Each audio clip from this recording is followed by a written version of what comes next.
मैं हूं शेखर त्रिपाठी और आप देख रहे हैं हमारा YouTube चैनल अखंड मंथन। आगे क्या होने वाला है कि सीरीज के आज के एपिसोड में हम बात करेंगे तीसरे विश्व युद्ध की, जिसमें यदि भारत सम्मिलित होता है तो क्या होगा, इसी पर हम आज करेंगे चर्चा और आपको बताएंगे कि तीसरे विश्व युद्ध में भारत की क्या भूमिका होने वाली है। क्या भारत ये युद्ध जीत पाएगा? क्या भारत का साथ उसके मित्र देशों द्वारा दिया जाएगा? इसी पर आज हम चर्चा आरंभ करते हैं। आशा करते हैं कि आपको हमारा यह विश्लेषण अच्छा लगेगा। अभी आप समाचारों में देख रहे होंगे और आपको ऐसा लगेगा जैसे रूस, यूक्रेन और इजराइल और हमास का युद्ध अब समाप्त होने वाला है, लेकिन ये पूरा सत्य नहीं है। तो अब आरंभ करते हैं आज के एपिसोड का, जिसमें हम आपको बताने जा रहे हैं कि तीसरे विश्व युद्ध में भारत की क्या भूमिका होने वाली है।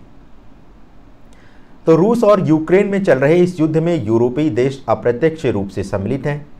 24 फरवरी 2022 से आरंभ हुए इस युद्ध को किसी निर्णायक मोड़ पर अभी भी पहुंच पाना संभव नहीं लग रहा है, और यही इससे पता चलता है कि तीसरा विश्व युद्ध तो आरंभ हो चुका है, क्योंकि बिना संसार के कई देशों की संलिप्तता के कोई भी अकेला देश इतने लंबे समय तक रूस जैसे देश पर उसका सामना नहीं कर सकता। रूस बहुत शक्तिशाली देश है और यूक्रेन में इतनी शक्ति नहीं कि वो 2 वर्ष से अधिक समय तक उससे युद्ध लड़ सके। समाचारों के अनुसार रूस ने यूक्रेन से कहा है कि वह रूसी कब्जे वाले क्षेत्रों से अगर अपनी सेना को हटा लेता है तो वह युद्ध समाप्त करने के लिए तैयार है, लेकिन यूक्रेन ने भी कच्ची गोलियां नहीं खेली हैं। यूक्रेन अगर ऐसा करना भी चाहे तो यूरोपीय देश उसे ऐसा करने नहीं देंगे, क्योंकि भले ही आप इसे युद्ध में दूसरे देश की सहायता करने जैसे उद्देश्य से जोड़कर देखें, लेकिन यूरोपीय देश तो यूक्रेन की सहायता के नाम पर एक प्रकार से देखा जाए तो वो युद्ध में निवेश कर रहे हैं। और जब भी कोई निवेशक कहीं पर धन का निवेश करता है, सेना का निवेश करता है, तो ऐसे में जब तक उसे पूरा लाभ नहीं प्राप्त हो जाता या फिर वह अपनी पूरी पूंजी मुनाफे के साथ वसूल नहीं कर लेता, तब तक वह इतनी आसानी से हार मानने वाला नहीं है। तो आपको सतही तौर पर तो लग रहा होगा कि रूस यूक्रेन युद्ध समाप्त हो सकता है, लेकिन यदि तकनीकी तौर पर देखें तो अभी इस युद्ध के और भी भड़कने की आशंका है, क्योंकि पुतिन ने एक बार फिर से परमाणु हमले की धमकी दे डाली है। रूस द्वारा हो सकता है कि आरंभ में छोटे परमाणु हथियारों का प्रयोग किया जाए, लेकिन बाद में वह बड़े परमाणु हथियारों से भी हमला कर सकता है। इधर भारत की भूमिका अमेरिका के साथ भी अच्छी है और रूस का भी वो चहेता बना हुआ है। भारत अमेरिका और रूस दोनों से ही बना कर रखना चाहता है, ये जानते हुए भी कि रूस और अमेरिका में लंबे समय से ठनी हुई है। उधर भारत इजराइल के साथ भी दोस्ताना रिश्ते कायम रखना चाहता है। अभी हाल में ही भारत द्वारा इजराइल को युद्ध की सहायता सामग्री पहुंचाई गई है। इजराइल अब फलस्तीन को पूरी तरह से रौंद देना चाहता है, क्योंकि उसे ये पता है कि अगर इसे यहाँ पर ऐसे ही छोड़ दिया गया तो कल ये फिर अपना सिर उठा लेगा। इजराइल पर तो अमेरिका द्वारा भी युद्ध समाप्त करने का दबाव बनाया जा रहा है, लेकिन इजराइल ने सबको एक साथ ही चुप करा दिया है। इजराइल का कहना है कि युद्ध हमास ने आरंभ किया था, लेकिन खत्म हम करेंगे। उधर उत्तर कोरिया जिस तरह से परमाणु मिसाइलें बना रहा है और दक्षिण कोरिया समेत अमेरिका उसका बड़ा निशाना है, उसे देखते हुए कहा जा सकता है कि उत्तर कोरिया का तानाशाह कभी भी अमेरिका को निशाना बना सकता है। उसे तो संसार में सिरफिरा शासक के तौर पर भी जाना जाता है। वो कब क्या कर बैठे इसका कोई अनुमान लगाया नहीं जा सकता है। तो अगर भारत के दृष्टिकोण से देखा जाए तो अगर तीसरा विश्व युद्ध कोरिया के साथ छिड़ता है तो भारत पर उतना प्रभाव नहीं पड़ने वाला है जितना कि अभी सभी को लग रहा है। तो ऐसी स्थिति में भारत किसी के साथ भी नहीं जाएगा, लेकिन वो सहयोग सभी को कर सकता है। हाँ, अगर ये हमला पाकिस्तान के कारण होता है तो भारत को इस युद्ध में सीधे सीधे उतरना पड़ेगा, क्योंकि भारत पहले भी पाकिस्तान के साथ 1965 और 1971 में युद्ध कर चुका है। ऐसा इतिहास में कभी भी नहीं हुआ कि 2 देशों के युद्ध में किसी तीसरे देश का पूरा हिस्सा ही टूट जाए और वह भी एक स्वतंत्र देश के रूप में स्थापित हो जाए। अगर 1971 की बात की जाए तो उस समय स्थितियां कुछ अलग थीं, लेकिन आज के संदर्भ में देखें तो पाकिस्तान सीधे सीधे तो युद्ध के मैदान में भारत के सामने नहीं उतरेगा। अब बात करते हैं भारत चीन सीमा पर पैदा हुए तनाव को लेकर के। तो अभी हाल में ही भारत और चीन के विदेश मंत्रियों की बातचीत हुई है, जिसमें दोनों देशों ने सीमा पर स्थिति सामान्य करने की बात कही है। लेकिन ये तो हो गई शिष्टाचार भेंट के दौरान। एक दूसरे के साथ किए गए वादे की। लेकिन जिस प्रकार से चीन दक्षिणी चीन सागर में दबदबा बढ़ा रहा है और जैसे वह समुद्र में अपनी सैन्य चौकियां स्थापित कर रहा है, उसे देखकर ऐसा बिल्कुल नहीं लगता कि चीन भारत के साथ सामान्य संबंध बनाना चाहता है। अब अगर दक्षिण चीन सागर में चीन सेना बढ़ाता है तो युद्ध में भारत को सीधे तौर पर सम्मिलित होना पड़ेगा। अब अगर भारत और चीन में भिड़ंत आरंभ होती है तो ये देखना होगा कि वर्तमान समय में भारत के मित्र देश कौन कौन से हैं और वो भारत को कैसे सहायता कर सकते हैं। वैसे तो भारत और अमेरिका के संबंध इन दिनों काफ़ी मित्रवत बने हुए हैं, लेकिन युद्ध की स्थिति में अमेरिका भारत का वैसा साथ नहीं निभाएगा, बल्कि हो सकता है कि वो भारत को उसके हाल पर ही छोड़ करके अपने आप को तटस्थ कर ले। लेकिन अमेरिका ये भी जानता है कि अगर उसे चीन को टक्कर देना है तो भारत को समर्थन देना ही पड़ेगा, क्योंकि तेज़ी से आगे बढ़ रहे चीन को पीछे करने के लिए अमेरिका को भारत की सहायता तो लेनी ही पड़ेगी। लेकिन जैसा आप भी जानते हैं कि रूस और भारत की भी अच्छी मित्रता है और रूस की चीन के साथ भी गहरी मित्रता है, तो ऐसे में रूस भी कभी भारत को प्रत्यक्ष रूप से तो समर्थन दे नहीं पाएगा। रूस कभी भी भारत को सपोर्ट करते हुए युद्ध के मैदान में चीन के विरुद्ध तो नहीं जाने वाला है। ऐसा इसलिए भी होगा क्योंकि रूस और चीन आर्थिक तौर पर भी एक दूसरे के साथ गहराई से जुड़े हुए हैं।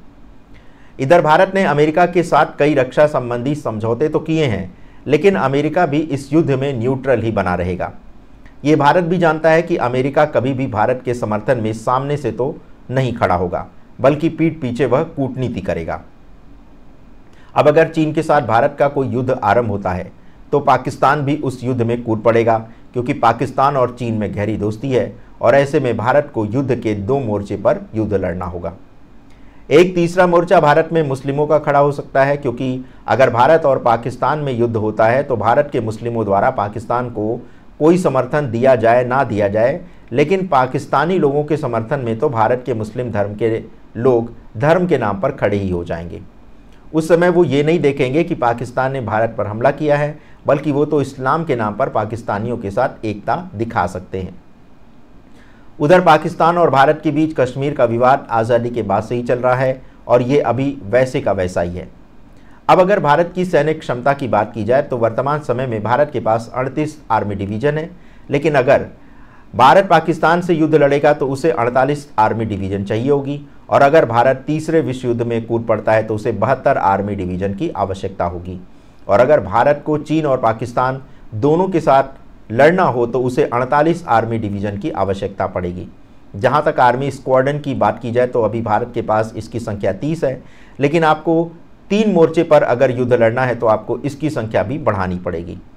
अब भारत की समस्या इतनी ही नहीं है, क्योंकि चीन म्यांमार को भी सपोर्ट करता है और नॉर्थ ईस्ट में जितनी समस्या आती है वह म्यांमार के कारण ही आती है।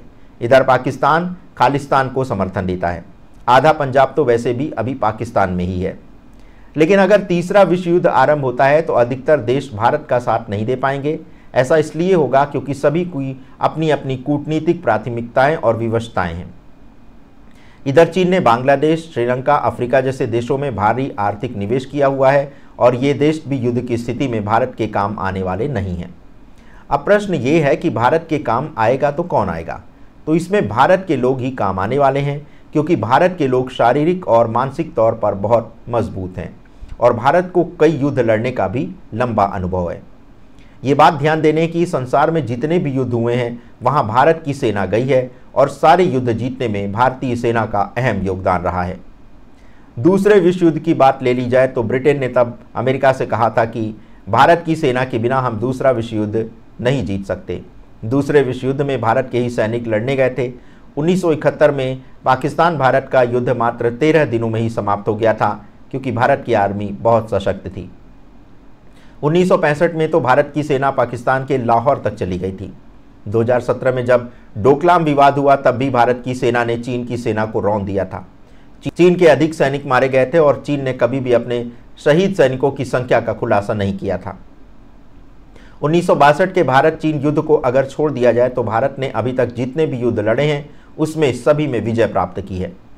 चीन वैसे तो अपने आप को काफ़ी शक्तिशाली कहता है, लेकिन चीन की कम्युनिस्ट सरकार ज़बरदस्ती युवाओं को सेना में भर्ती करती है, जबकि भारत के जवान सेना में देश की सेवा की भावना से जाते हैं। दूसरे विश्व युद्ध में भी चीनी सेना की पिटाई जापानियों द्वारा की गई थी। दूसरा ये कि जब तक हिमालय भारत का प्रहरी बनकर खड़ा है तब तक चीन को भारत के साथ युद्ध करने में बड़ी समस्या का सामना करना पड़ेगा। अब बात करें भारत की भौगोलिक स्थिति की, तो ये भी अपने आप में अत्यंत विशिष्ट है। भारत की नेवी संसार की सबसे शक्तिशाली नेवी है और ये दूर दूर तक जाकर शत्रु की सेना को खदेड़ सकती है, जबकि चीन की नेवी इतनी सशक्त नहीं है। अब अगर तीसरा विश्व युद्ध होता है तो अगर भारत और चीन बराबरी का मुकाबला करेंगे तो हो सकता है कि दोनों में से कोई भी विजयी ना हो, लेकिन दोनों तरफ ही भारी नुकसान होने वाला है। तिब्बत के लोग भी भारत का पूरा साथ दे सकते हैं, भूटान भी भारत को समर्थन दे सकता है। जैसे बांग्लादेश में भारत ने मुक्तिवाही सेना खड़ी कर दी थी, वही काम भारत तिब्बत में भी कर सकता है। तो कुल मिलाकर देखा जाए तो तीसरा विश्व युद्ध अगर छिड़ता है और भारत को चौतरफा युद्ध लड़ना भी पड़ता है तो भी भारत को युद्ध में विजय ही प्राप्त होगी, क्योंकि भारत के लोग आज से ही नहीं बल्कि 3000 वर्षों से युद्ध करते आ रहे हैं और वो युद्ध जीतने में नए नए रिकॉर्ड भी बनाते रहे हैं। वैसे भी जिस सनातन धर्म के देवी देवताओं के हाथ में तमाम अस्त्र शस्त्र हों, वो देश दुश्मन देश से कैसे पराजित हो सकता है।